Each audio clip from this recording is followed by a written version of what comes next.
This video has been funded by UK Highland Photography, www.ukhp.co. Hey guys, welcome back to my channel. So today we're going to be doing a review of this A959 Vortex Roadster remote control car from WlToys. So let's begin.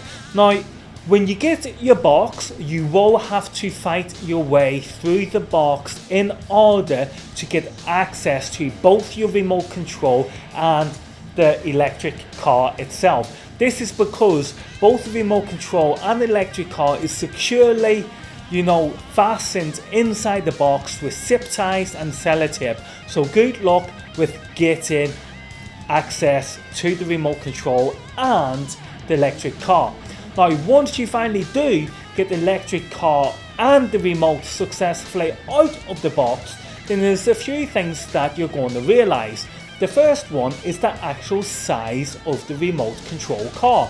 Now, I actually thought that it was going to be a lot bigger than what it is. I thought it was going to be about this size, but instead it's not. It's only small. It's that size. Now, the next thing I noticed is that it's actually heavy, and I think a lot of this weight is because of this very powerful motor that we have here. Now, if we have a look at the motor in more detail, then you can see it is again a very big motor compared to the size of the actual Buggy. Now, if we also have a look at the power switch on and off, we can see that it's actually on the body, it's actually on the inside of the body of the electric car. Personally, I would rather this on and off switch be located on the outside of the Buggy, as this means we've got to constantly keep taking the shell on and off in order to power the car on or off. Moving on from that, then we have this battery. Yes, this battery does go for a full 10 minutes. And yes, you can buy additional batteries. Personally, I'm going to be buying about another 2 or another 3, as that will enable me to have quite a long time in the field and so much fun with this Buggy. Now, moving on to the suspension system. The suspension system is pretty kick-ass, guys, okay? Look at that, the suspension system is just, that's a bad boy suspension system. Now, moving on to the actual wheels and tyres. I had a friend here last night, and he's actually an expert when it comes to cars in general. And he was telling me that these tyres, these wheels, are differential. It's a differential setup. And basically what that means is that it's 4-wheel drive. So that means when this wheel turns also in the opposite direction. So it basically means that all these wheels are being powered, individually, hence 4-wheel drive. Now, have a look at the wheels. Aren't they just telling you that it was made for off-roading? Right, so there you go, guys. There's basically under the bonnet, so to speak. Now, let's move on to the controller. The controller, as you can see, is designed to be in the left hand. Now, at first I was a bit concerned because I'm a right-handed person. First of all, I was holding the controller like that, and then moving like that. But really, it's designed to be held in your left hand like so. And to be honest with you, for my first day of testing it, holding it in your left hand is actually not that big of a deal.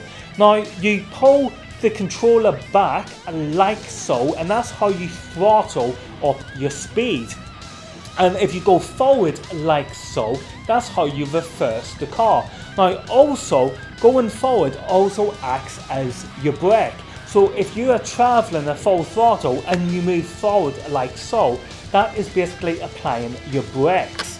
So we also have 4 buttons here on the controller. These are basically controlling your trim. So that is the trim speed of the throttle of the remote control, and also the trimming of the actual wheels itself.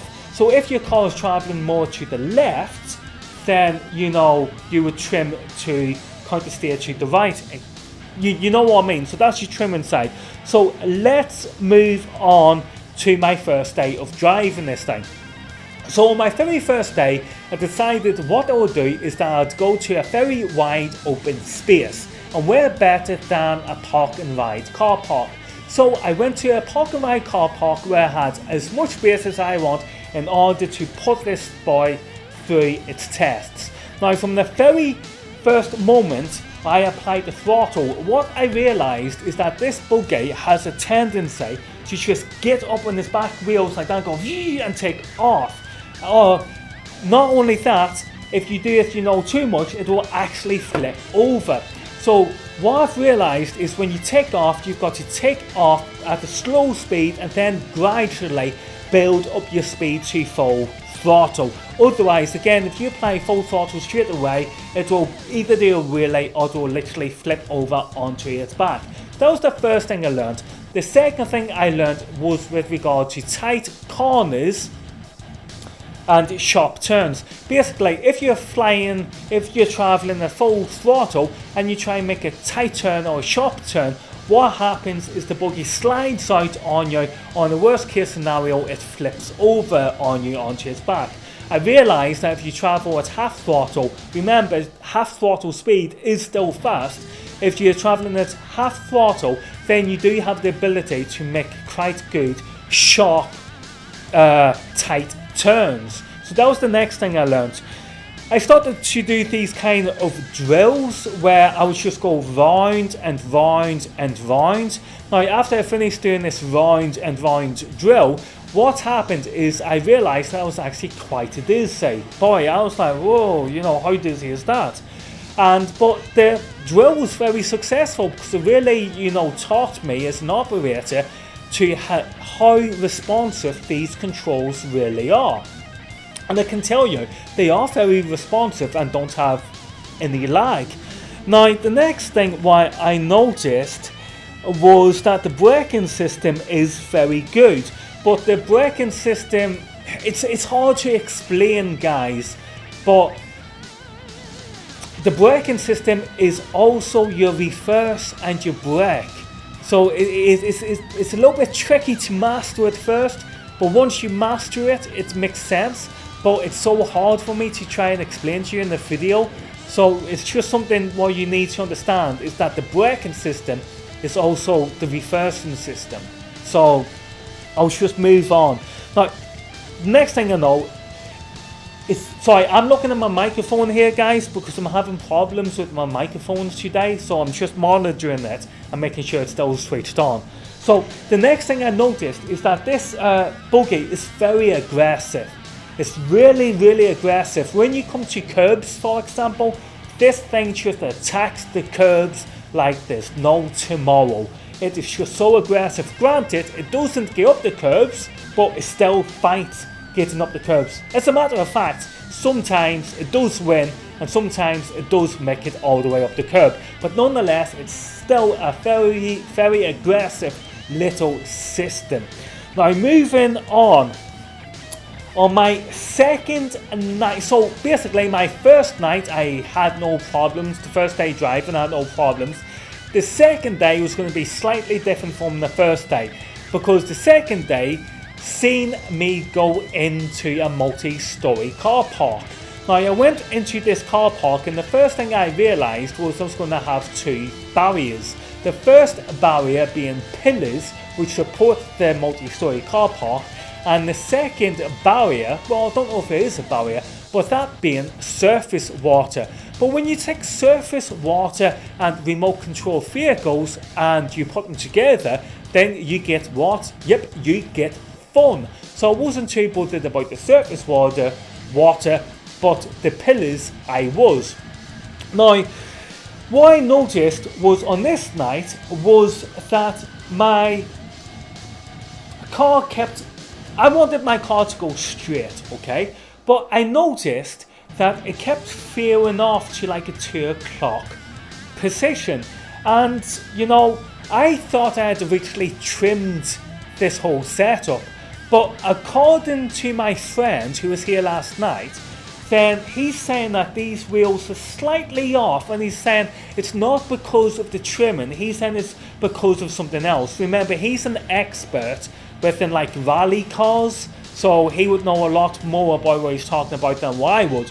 But nonetheless, what he said was basically confirming to me that this is probably why this was veering off in like a 2 o'clock direction.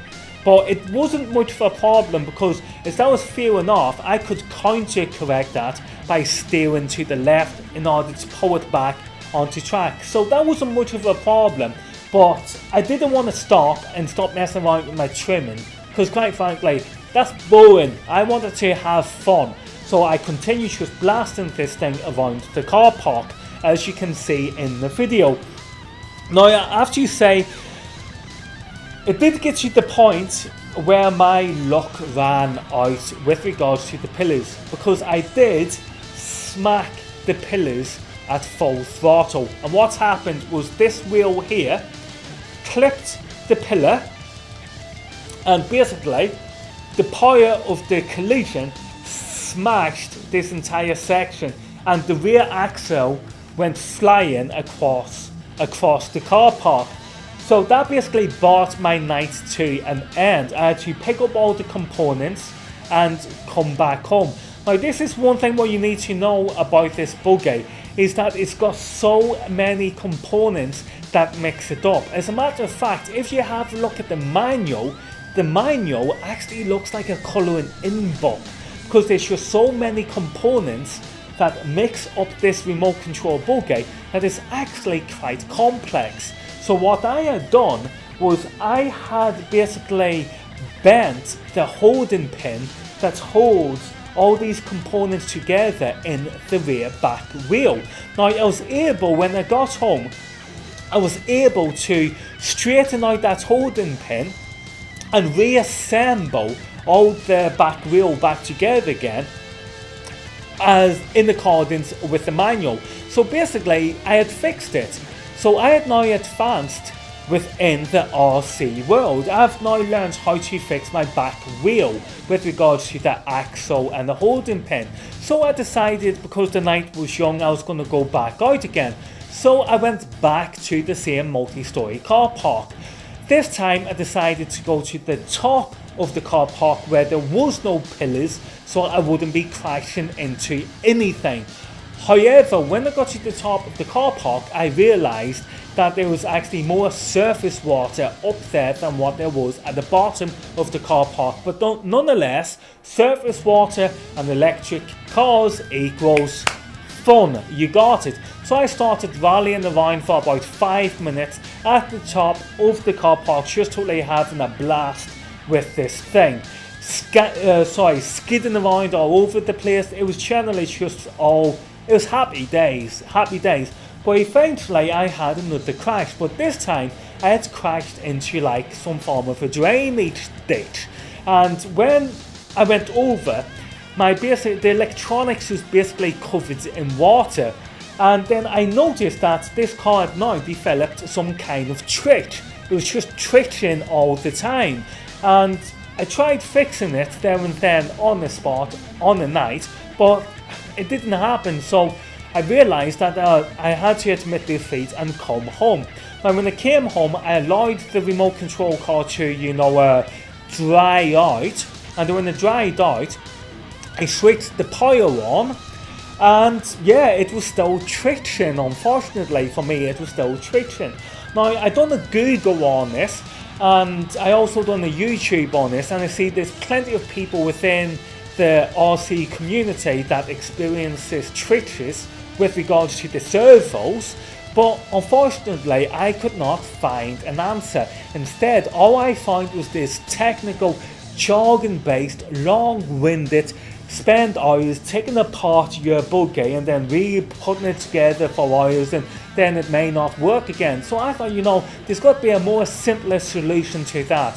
So I studied the setup of the buggy itself. I looked at it, then I seen a servo, and then I thought, well, it's the servo that's controlling the wheels, so therefore, where's the servo being powered by? And I worked out that it's this connector here that powers the energy to the server to drive the wheels.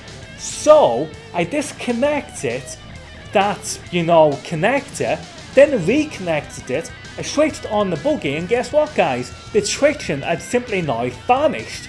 So it worked. I had fixed that traction problem within like 5 seconds. If I would have listened to YouTube or Google, I would have been having this thing in pieces and be spending for the next entire week putting it all back together. So I was just, thank God I used my own head and I was able to fix the problem.